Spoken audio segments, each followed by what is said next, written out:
ಪ್ರಕರಣಕ್ಕೆ ಸಂಬಂಧಪಟ್ಟ ಹಾಗೆ ಸದ್ಯ ಶೆಡ್ನಲ್ಲಿ ಮಹಜರು ಪ್ರಕ್ರಿಯೆ ಕಂಟಿನ್ಯೂ ಆಗಿದೆ. ಸುಮಾರು 1.5 ಗಂಟೆಯಿಂದ ಮಹಜರು ಪ್ರಕ್ರಿಯೆಯನ್ನ ನಡೆಸ್ತಾ ಇದ್ದಾರೆ ಪೊಲೀಸರು. ಈ ಮಧ್ಯೆ ನಟ ಜಗ್ಗೇಶ್ ಅವರ ಟ್ವೀಟ್ ಸಾಕಷ್ಟು ಕುತೂಹಲಕ್ಕೆ ಕಾರಣ ಆಗ್ತಾ ಇದೆ. ಏನಂತ ಟ್ವೀಟ್ ಮಾಡಿದ್ದಾರೆ ಅನ್ನುವಂಥದ್ದನ್ನ ಗಮನಿಸ್ತಾ ಇದ್ದೀರಿ. ಸರ್ವ ಆತ್ಮನೇನ ಬ್ರಹ್ಮ, ಸರ್ವ ಜೀವಿಯಲ್ಲೂ ದೇವರಿದ್ದಾನೆ. ಯಾರನ್ನೂ ಕೊಲ್ಲುವ ಹಕ್ಕು ಜೀವನಿಗಿಲ್ಲ.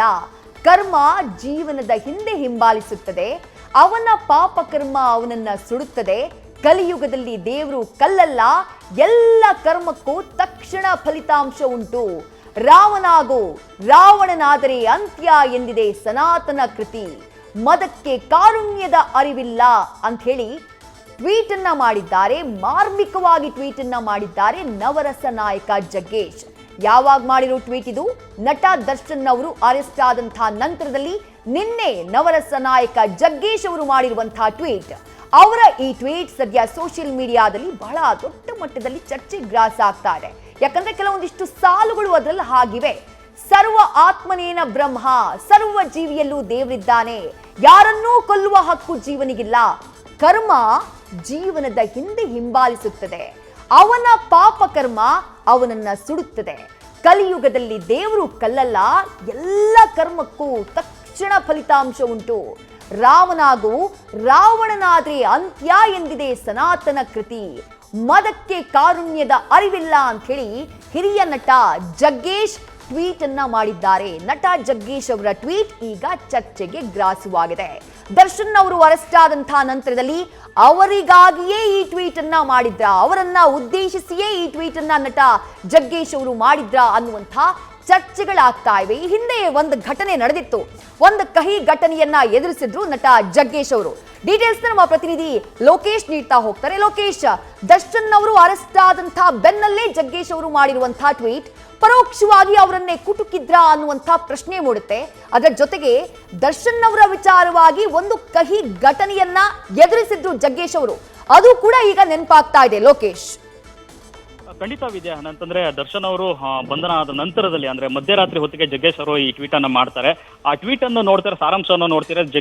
ದರ್ಶನ್ ಅವರ ಆರೋಪಿಯಾಗಿ ಏನು ಕಸ್ಟಡಿಗೆ ಹೋಗಿದ್ದಾರೆ ಅದರ ಮೇಲೇನೆ ಅವರು ಉಲ್ಲೇಖ ಮಾಡಿ ಮಾತಾಡಿರುವ ಎಲ್ಲ ಉದ್ದೇಶಗಳು ಅದರಲ್ಲಿ ಕಾಣಿಸ್ತಾರೆ ಟ್ವೀಟ್ ಅಲ್ಲಿ. ಯಾಕಂದ್ರೆ ಯಾರನ್ನು ಕೊಲ್ಲುವ ಹಕ್ಕು ಯಾರಿಗೂ ಇಲ್ಲ, ಮತ್ತೆ ಕರ್ಮ ಜೀವನದ ಹಿಂದೆ ಹಿಂಬಾಲಿಸುತ್ತದೆ. ಅವನ ಪಾಪ ಕರ್ಮ ಅವನನ್ನು ಸುಡುತ್ತದೆ. ಕಲಿಯುಗದಲ್ಲಿ ದೇವರು ಕಲ್ಲಲ್ಲ, ಕರ್ಮಕ್ಕೆ ತಕ್ಷಣ ಫಲಿತಾಂಶ ಉಂಟು. ರಾಮನಾಗು, ರಾವಣನಾದ್ರೆ ಅಂತ್ಯ ಅನ್ನೋ ಇದು ಟ್ವೀಟ್ ಅನ್ ಪದಗಳಿದೆ. ಅದೆಲ್ಲವೂ ಕೂಡ ಎಲ್ಲೋ ಒಂದ್ ಕಡೆ ದರ್ಶನ್ ಅವರು ಉದ್ದೇಶಿಸಿ ಜಗ್ಗೇಶ್ ಅವರು ಟ್ವೀಟ್ ಮಾಡಿದ್ರೆ ಅನ್ನೋದು ಉಲ್ಲೇಖ ಆಗ್ತದೆ.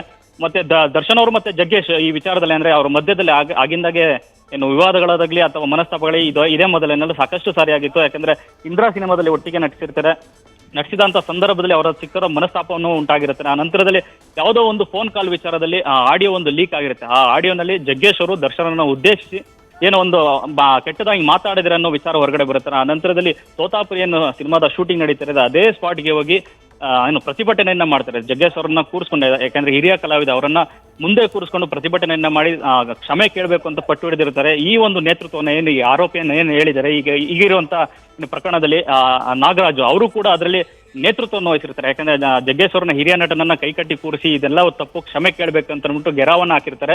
ಇದೆಲ್ಲ ನಂತರದಲ್ಲಿ ಈ ಎಲ್ಲ ಒಂದು ವಿಚಾರವನ್ನ ಇಟ್ಟುಕೊಂಡು ಜಗ್ಗೇಶ್ ಅವರು ದರ್ಶನ್ ಅವರ ಈ ಪ್ರಕರಣದಲ್ಲಿ ಬಂಧನ ಆದ ನಂತರದಲ್ಲಿ ಈ ಟ್ವೀಟ್ ಅನ್ನ ಮಾಡಿದ್ದಾರೆ ಅನ್ನೋ ಉದ್ದೇಶ ಇದರಲ್ಲಿ ಕಾಣಿಸ್ತಾ ಇದೆ ವಿದ್ಯಾ. ಥ್ಯಾಂಕ್ ಯು ಲೋಕೇಶ್, ತಮ್ಮ ಡೀಟೇಲ್ಸ್ಗೆ ಮತ್ತೆ ನಿಮ್ಮನ್ನ ಸಂಪರ್ಕ ಮಾಡ್ತೀನಿ. ಒಟ್ಟಾರೆಯಾಗಿ ಒಂದ್ ಕಡೆ ಗಮನಿಸ್ತಾ ಇದ್ದೀರಿ ನೀವು, ಸ್ಥಳ ಮಹಜರು ಪ್ರಕ್ರಿಯೆ ಮುಂದುವರೆದಿದೆ. ಅಲ್ಲಿ ಆರೋಪಿಗಳಿಂದ ಸತತವಾಗಿ ಮಾಹಿತಿಯನ್ನ ಕಲೆ ಹಾಕುವಂತಹ ಕೆಲಸವನ್ನ ಪೊಲೀಸರು ಮಾಡ್ತಿದ್ದಾರೆ. ಇದೇ ವಿಚಾರಕ್ಕೆ ಸಂಬಂಧಪಟ್ಟ ಹಾಗೆ ಮತ್ತಷ್ಟು ಲೈವ್ ಅಪ್ಡೇಟ್ಸ್ ನೋಡ್ತಾ ಹೋಗೋಣ ಚಿಕ್ಕದೊಂದು ಬ್ರೇಕ್ನ ನಂತರ. ನ್ಯೂಸ್ ಫಸ್ಟ್, ನಿರ್ಭೀತಿಯಿಂದ ನಿಮ್ಮ ಪರವಾಗಿ.